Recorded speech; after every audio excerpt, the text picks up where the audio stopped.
In 1972, the Hawker Siddeley Trident is the pride of British aviation. Rotate. The Trident was a completely British-built aeroplane. Undercarriage up. It was the equivalent of having a sports car. When BEA Flight 548 Look at the speed! Look at the speed!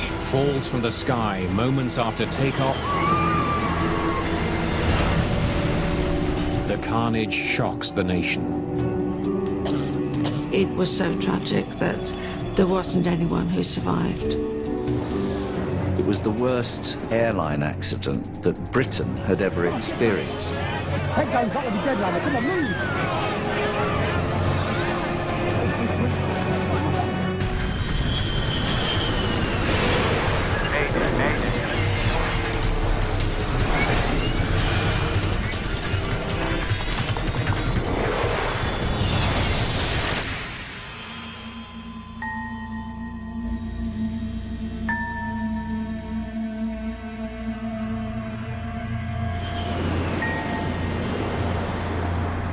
London's Heathrow Airport. Line 548 requesting start. The crew of British European Airways Flight 548 is completing final preparations for an afternoon flight to Brussels. Looks like the weather's going to give us a bumpy ride today. Line 548 cleared for start. Captain Stanley Key was supposed to have today off, but was called in at the last minute. Key is a former RAF pilot and one of the airline's most qualified captains. Start, master. On. Captain Key had been on the aircraft for a long time, so he's very experienced, and if you expected to fly with him, you expected to fly to the book and to do it accurately with no arguing. Many of the 112 passengers are business travelers, taking advantage of BEA's rapid service to Brussels. The jet-powered Trident can make the trip in just 45 minutes. The Trident was really a competition for the propeller and the turboprop aircraft, which were much slower. So you now had an aircraft which was fast, it flew above the weather, and it was halving the time to European destinations, which was an enormous economic advantage to the airline. It takes 3 pilots to fly the plane. Droops down. Jeremy Keeley is the co-pilot. Flaps 20. Simon Ticehurst will help monitor the instruments. Engine 1 start. Engine 1 start. It was an immensely popular airplane because it was the equivalent of having a sports car. It had a terrific performance.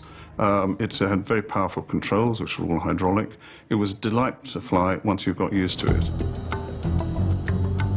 Today's flight is getting off to a slow start. The airline has told the crew to wait for some last-minute passengers. Another flight crew needs a lift to Brussels.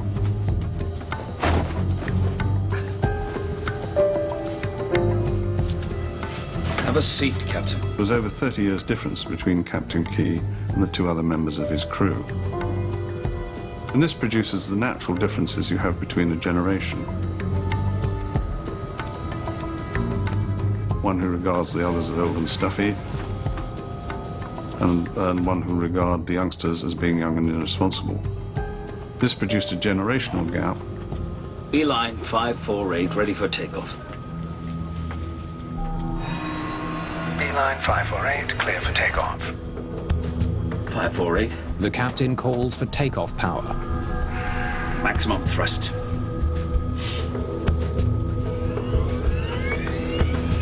The Trident gets its name from its 3 rear-mounted Rolls-Royce engines.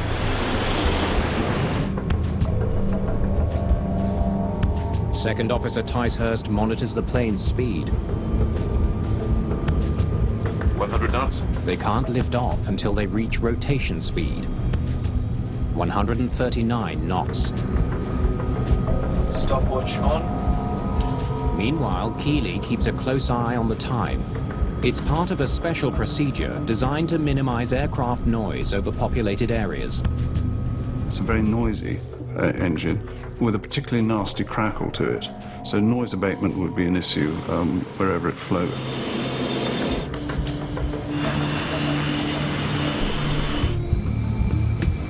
Rotate.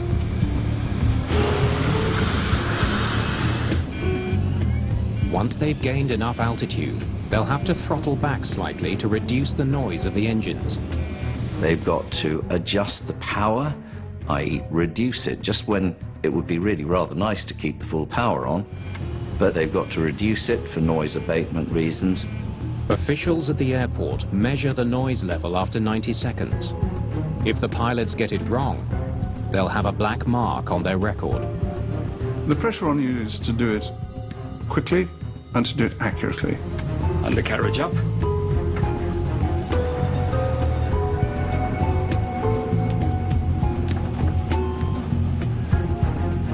Seconds. As the plane climbs, passengers are rocked by turbulence. It was a gusty day, and gusty days give you a bumpy ride. Left heading 145. Heading 145. The plane's flight plan calls for a left turn just after takeoff, taking it east of the town of Staines before it flies on to Brussels. Beeline 548 climbing as cleared. 548 airborne at 09. Good day. Roger. Keeley prepares to throttle back the engines. If he does it too soon, the plane won't have enough power to climb. 75 seconds. He'll have just 5 seconds to get it right. There is a lag in the time that the engines take to respond to that, and on occasions you can actually reduce the power by more than you intended, and it would take a while to actually get the engines to settle. 85 seconds. 90 seconds. Keeley reduces power just in time.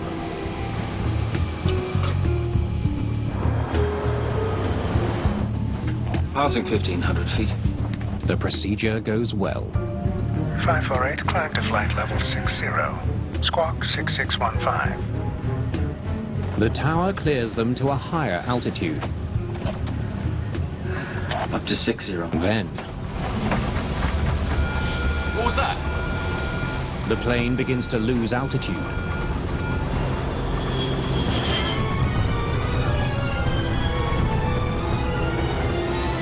Look at the speed! Look at the speed!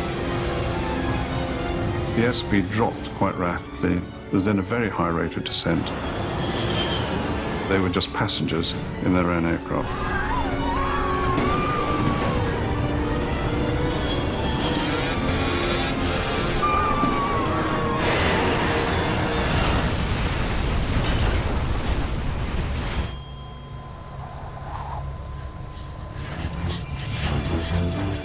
The plane has crashed in an empty field just meters from the town of Staines. I was at home with my baby of 12 weeks, and I heard a very loud thump.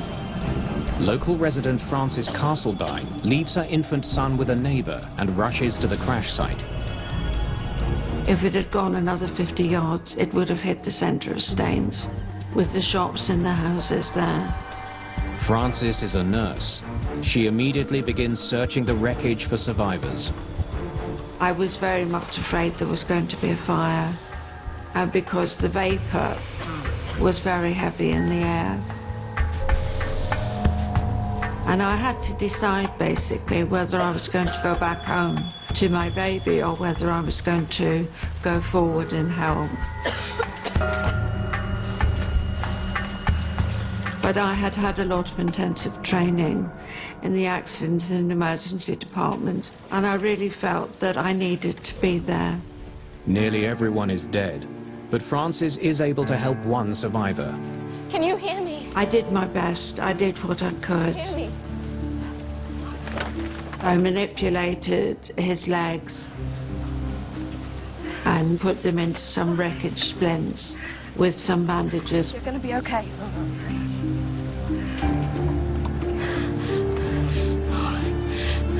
Hey! Hey! The man's injuries are too severe. Despite her quick response, he soon dies. It just was so tragic that there wasn't anyone who survived. All 118 people aboard BEA Flight 548 are killed. This accident was pretty horrifying because it was the worst airline accident that Britain had ever experienced, and BEA was reckoned in those days to be the kind of airline that just didn't have crashes, and this time they did.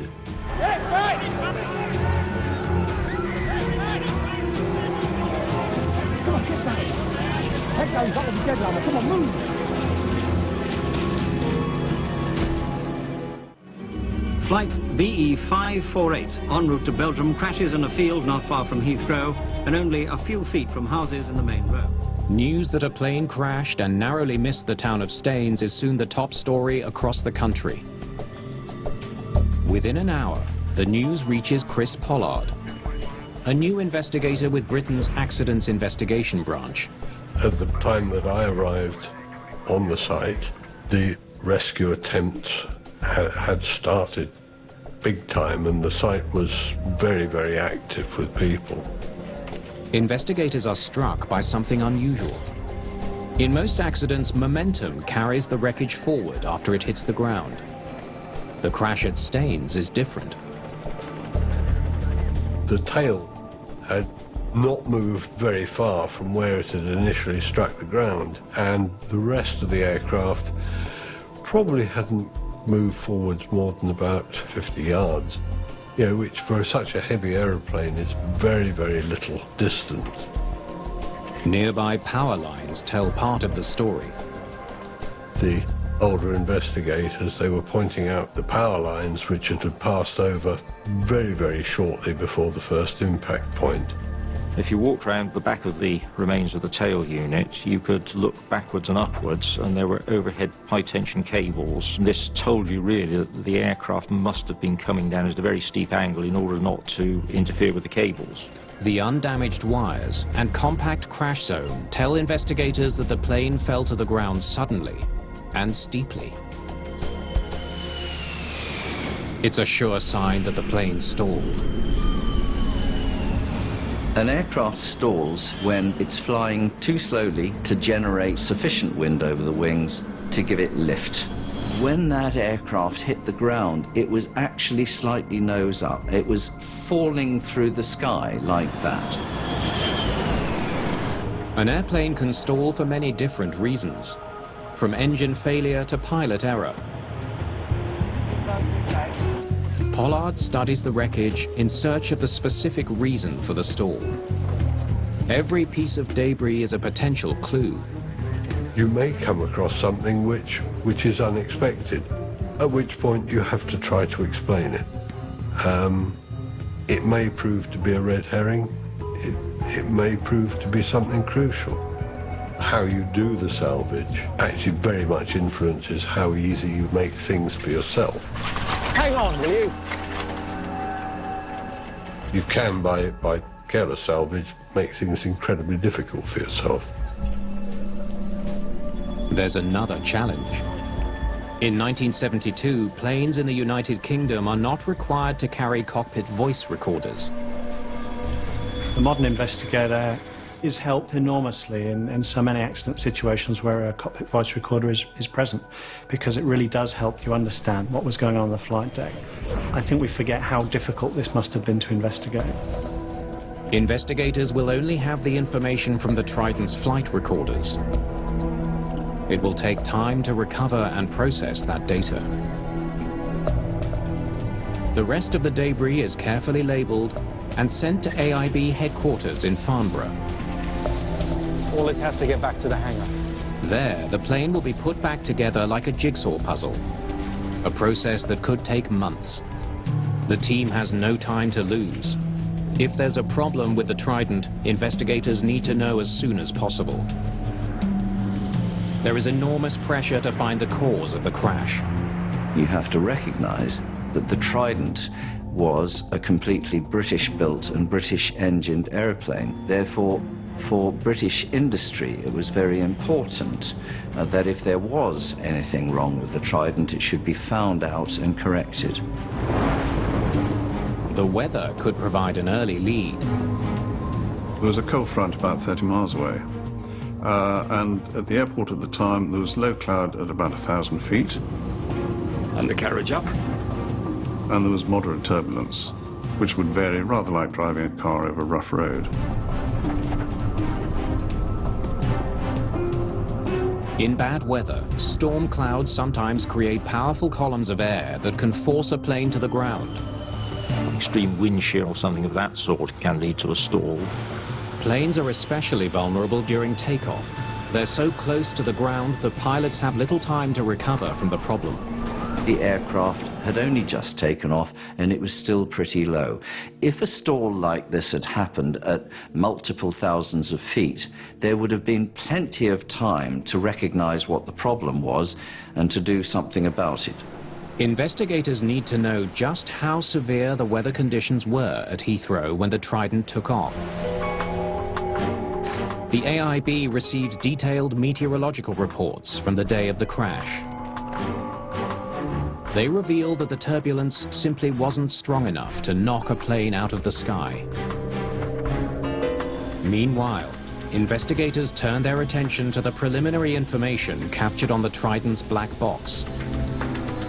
The amount of recording on the Trident was the greatest amount of any airliner I was aware of at that time. It was very much state-of-the-art. They focus on engine data, searching for any sign that the engines flamed out or lost power. A sudden loss of thrust could explain why the aircraft stalled. But the data shows the engines were working perfectly. The Trident climbed out with enough thrust to maintain a safe speed. With regard to the engines, we were quite satisfied that there was no evidence of a gross loss of thrust. Engine failure did not bring down Flight 548. The stall happened very suddenly during a normal climb. The speed, although it was a bit lower than it should have been, it was not dramatically lower than it should have been. It should not have led to a stall.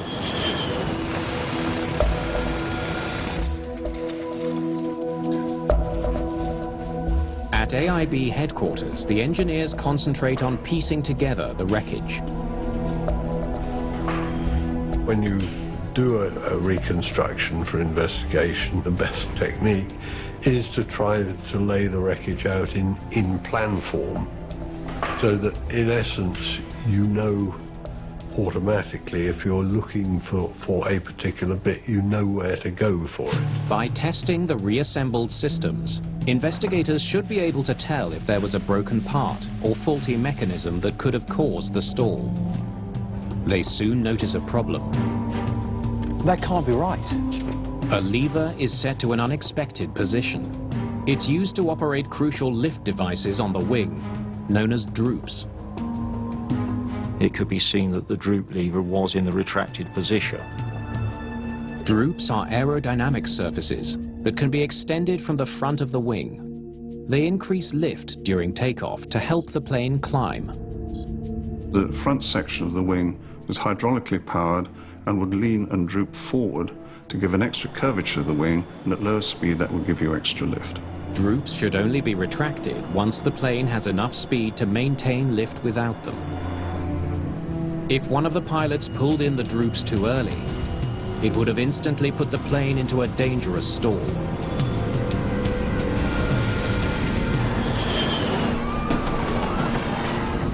The discovery baffles investigators. How on earth did somebody manage to retract the droop lever and nobody noticed that that had happened?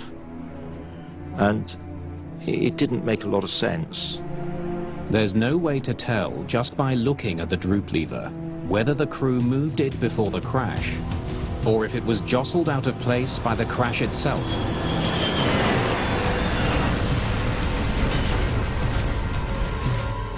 It might even have been moved during recovery operations. Hang on, will you? We had the whole of the droop system laid out on tables in front of the wing. To determine how the all-important lever was last moved by the crew, Pollard must carefully examine the cables connected to it. The droop lever operated a cable system which went down to the drive motor and selected a position which the drive motor would drive to.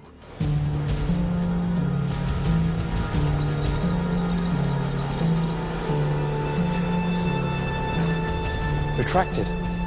They determined by an examination of the wreckage that the droops had been retracted at impact. There's no longer any doubt. Someone in the cockpit moved the droop lever. It's a troubling discovery. As the awareness developed that there'd been incorrect operation of the droop lever, the inevitable question arose, well, who had operated it? The deadliest aviation accident ever to occur on British soil was caused by pilot error. This prompts urgent questions about the mental and physical state of the crew. Autopsies are always done on flight crews if they don't survive an accident. A very simple thing is they want to find out whether there was any alcohol or drugs in the blood of the pilots. While pathologists search for a physical cause, Put up the personnel records, will you? investigators focus their attention on the pilot's history. The technical investigation at Staines had to rule out technical causes of the accident. And when it had done that, it really needed to look at the performance of the crew. Why did they do what they did, or why did they not do what they may have done on the day? They study the captain's previous flights. He has an impeccable reputation. Captain Key was a very experienced Trident pilot. He had over 4,000 hours, and he was an experienced captain as well. His climb-outs from Heathrow are almost always flawless. Undercarriage up. But on the day of the crash, he does things differently. Let me see those airspeeds from the day of the crash. Thanks. Beeline 548 climbing as cleared. 548 airborne at 09. Good day. Roger. As he flew out of Heathrow, Key was flying the Trident a bit slower than usual. On this occasion, from almost immediately after takeoff until the accident had occurred itself, there was a noted disparity between the speed that he should have been aiming at and the speeds that he was actually achieving. It's an intriguing clue. This is not the way Captain Key usually climbs out after takeoff. The performance at low speed was quite critical. The aircraft relies on its speed to provide lift. That means particularly close to the ground, it has to be flown very accurately. Put up the photo of Key. Key's normal performance came up to normal standards, but this on the day was well below standard. So they looked for reasons why this might be so. Now the tray table from the wreckage. A piece of wreckage points to a possible explanation. In the sort of engineers area, there was a little table, and on that table there was some graffiti scribbled which gave a few rather facetious comments, obviously from a pilot who'd been sitting in that position. Bloody. It said Key must go, and then a few other derogatory comments added as well. Could you hand me the photograph? Graffiti found in the cockpit hints that the crew wasn't getting along. Perhaps a poisonous atmosphere in the cockpit made it difficult for the pilots to do their job. Lights up. Investigators looking for any kind of clue that tells you about perhaps the atmosphere within the airline or within the crew on the day. Could you get this over to handwriting analysis for me, please? Was it particularly tense? Was it particularly aggressive? And these are small factors that might give a clue to that. If handwriting analysis can identify who wrote the graffiti, investigators may be one step closer to understanding what really happened in the cockpit of BEA Flight 548.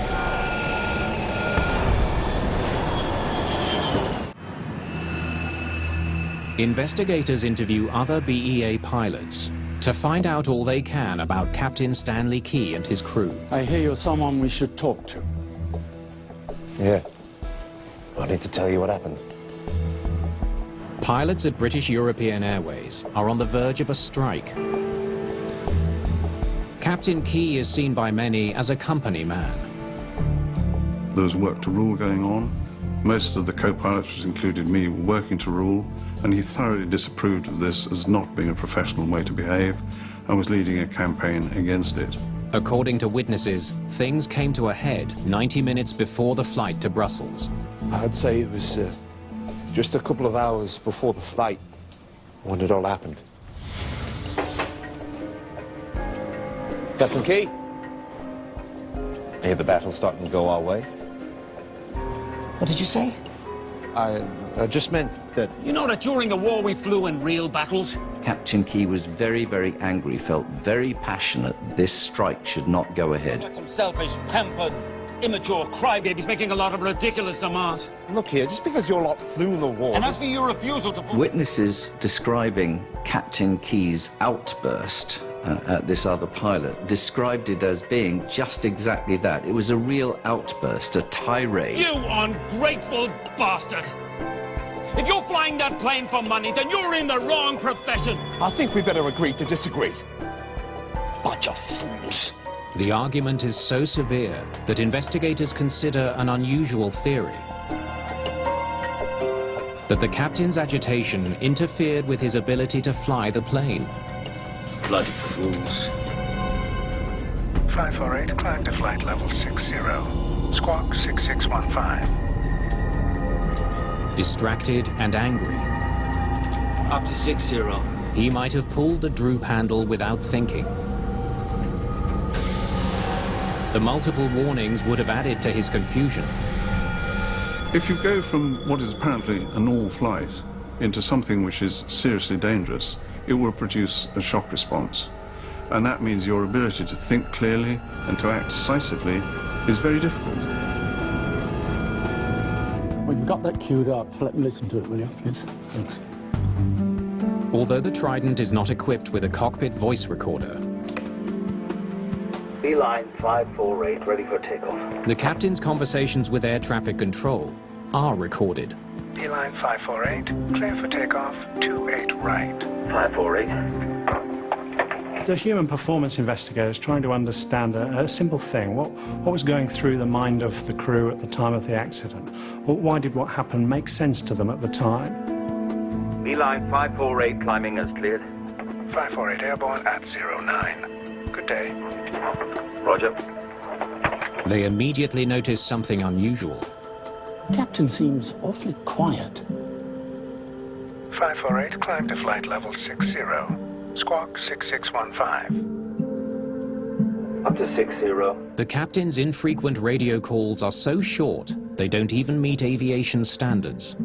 For a proper response, if you are given a clearance, you have to repeat it back with the call sign of the aircraft.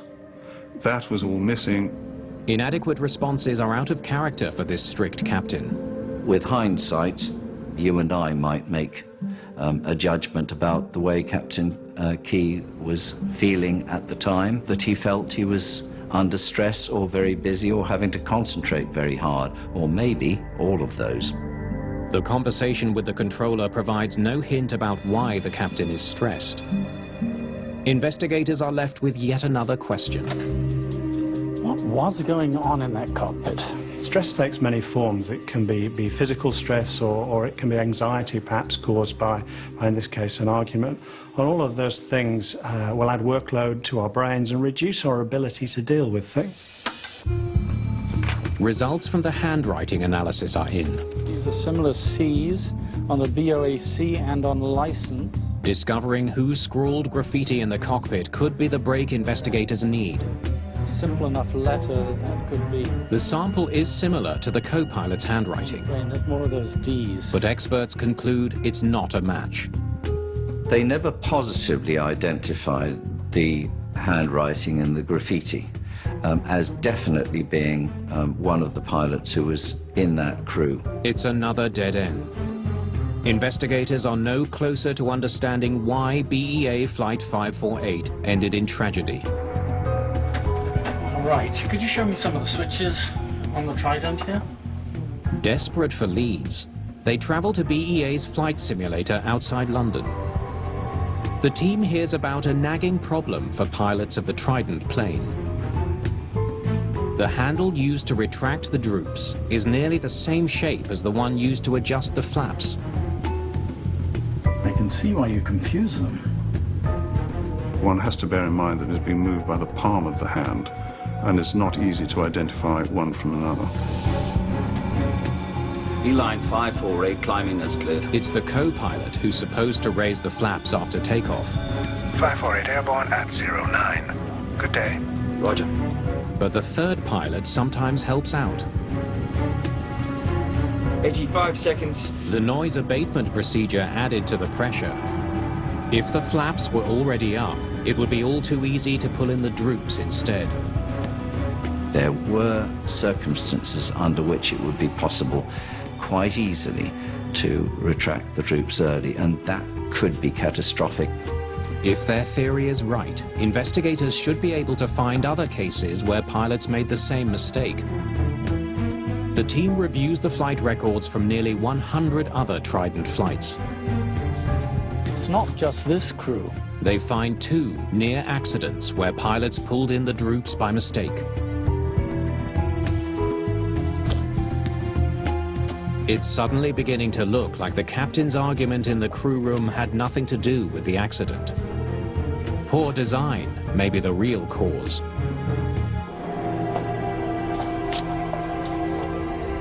Then comes news that puts investigators on an entirely new path. In Captain Key's routine medical examinations before this, nothing was reckoned to be wrong with his health. It was only after the accident, when an autopsy was carried out, that it was found that he actually had some severe coronary problems. There was medical evidence showing that the captain had suffered of a heart condition. It seemed to be the missing link. Although the captain's heart problem did not show up in his regular medical exams, he had a deadly condition. Now, as you can see, here Key had, without even knowing it, a clogging of the coronary arteries. this in turn caused the heart. What did you say? Do you realize that during the war we flew in real battles, unlike the pampered... Pathologists believe that Captain Key suffered heart failure sometime within a 2-hour window before the crash. That was totally unprofessional. It may have been caused by a sudden rise in blood pressure. And you ungrateful bastard! Captain Key may not have had symptoms of a heart condition prior to the accident, but following a stressful event, perhaps after the argument, it seems to have started to have an effect on him. Bloody fools. The theory could help explain the captain's unusual radio calls. Beeline 548, clear for takeoff. 548.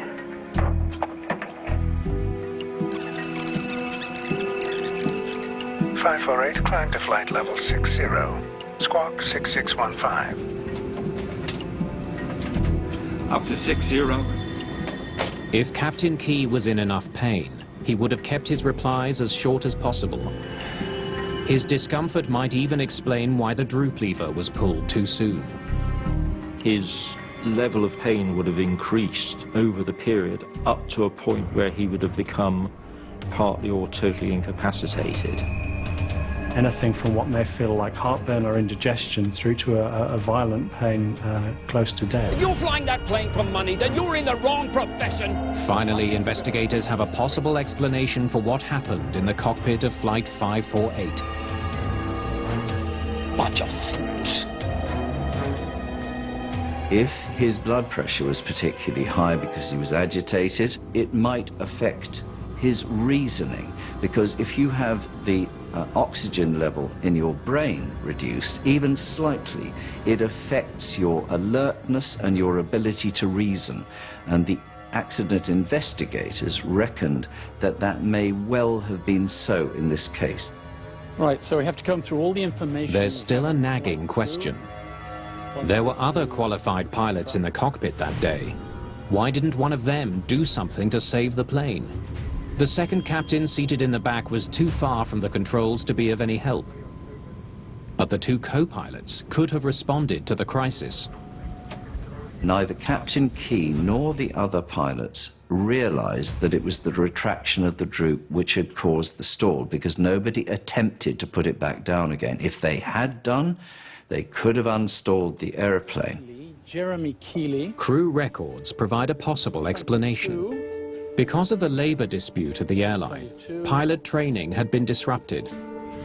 Both the co-pilots on Flight 548 are very inexperienced. What was that? In the right-hand seat, his first officer had less than 30 hours of experience on the Trident. There's obviously some opinion that these pilots were too young, they needed more experience. The junior pilots may have been distracted by having a guest in the cockpit, or they may have simply not known what to do. Investigators believe there's yet another piece to the puzzle. It all comes back to that argument. Pampered crybabies making a lot of ridiculous demands. Now look here, just because you're And not as for your through the refusal war- to fulfill all of your duties, Investigators learned that an hour and a half before takeoff, co-pilot Jeremy Keeley witnessed Key's outburst. flying that plane for money. They suspect it made a big impact on the young pilot. Having witnessed an outburst like that, one can only surmise that if you are new to the fleet, you don't know the captain, you're slightly unconfident yourself, you may be nervous of your own performance. This is not likely to enhance it, and I would expect it would have been quite intimidating. Shaken by his captain's temper, Bunch of fools. Keeley may have been more likely to make mistakes and less likely to correct his captain's errors. It would certainly reinforce the concept that the captain was authoritarian and not somebody that you should challenge lightly, especially on that day. There is yet another mystery. Investigators know that the Trident is equipped with a safety system known as a stick shaker. If a plane's speed drops too low, the control column begins to shake, giving the crew a dramatic warning that their plane is about to stall. It will shake the column very distinctly and produce an unmistakable rattling noise at the same time. Pilots are trained to react to the stick shaker by pushing the nose of the plane down to gain speed and increase lift. If that doesn't work, the system has a fail-safe, the stick pusher. It will move the controls forward to push the nose down, even if the pilots don't. The pusher would make sure that firmly the aircraft's nose was lowered into an attitude where the speed would increase and you would recover. Why didn't the system prevent Flight 548 from stalling and save the lives of everyone on board? Investigators study flight data from BEA Flight 548, searching for any sign that the plane's anti-stall system failed. So it looks as though it came on here and here, but didn't stay on. The data shows that the stick pusher did engage, but it didn't stay on long enough to prevent the crash. The finding can be explained in only one of two ways. Either the stick pusher malfunctioned, or the crew disabled it. The stall recovery system was capable of being inhibited if they concluded that the thing was operating incorrectly. To figure out what actually happened, engineer Peter Coombs has to test every electrical connection in the system. Fortunately, the incident sensors had actually survived the accident in an apparently undamaged state. And there were a number of other components to the system, and they were tested and found to be operating accurately. Coombs' test results point to a stunning conclusion. The plane's anti-stall system was working perfectly, but for some reason, perhaps because they didn't think their plane was actually stalling, one of the pilots disabled it. By pulling out the stick pusher, by disabling it, they took away the natural stall recovery of the airplane and took the aircraft back into the stall. And after that, they were doomed because the aircraft didn't have enough height left to recover from the stall.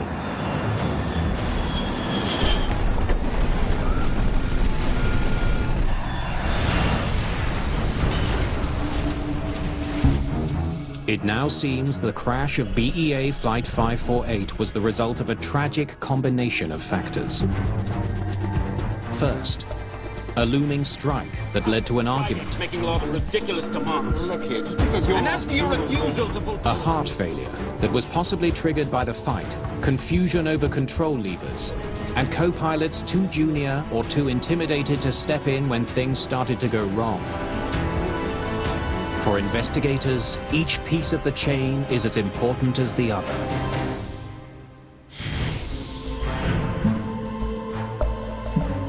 Trying to solve something that's enormously complex, there's likely to be lots of small factors that influence any accident, no one simple thing. After the crash, authorities implement a number of changes designed to prevent similar accidents from happening again. Handles on the Trident and other planes are redesigned to eliminate the possibility of confusion. Cockpit voice recorders are now standard equipment in almost all commercial passenger planes.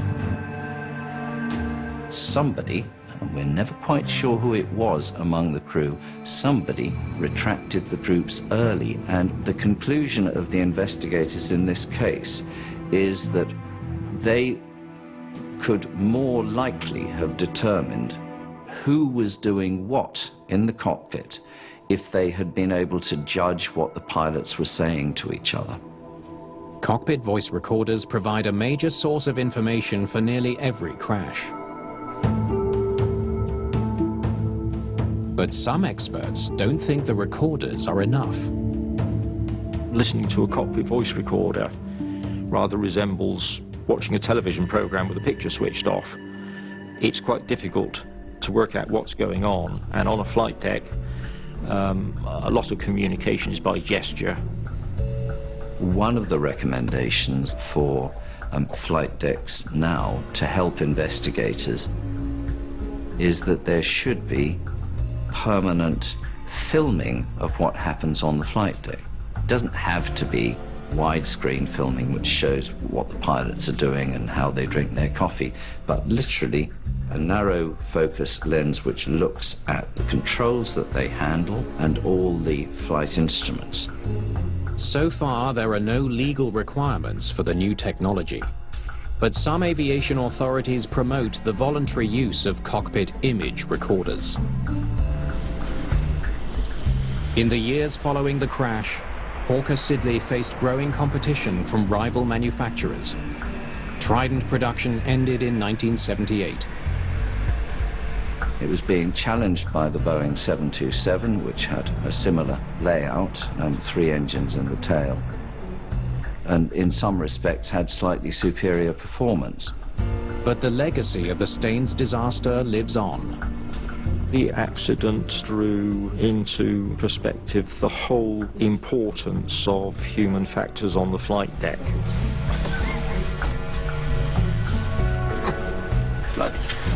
Nowadays, the way that crews interact together is taken very much more seriously. The modern airline is operated very, very differently. The way that crews handle things has improved. It's a much better and safer world. The regret is we've had to build it on the death of 118 people. Unlock the secrets of vast engineering projects designed to further Hitler's plan of conquering a continent in a Nazi megastructure's double bill tomorrow from 9.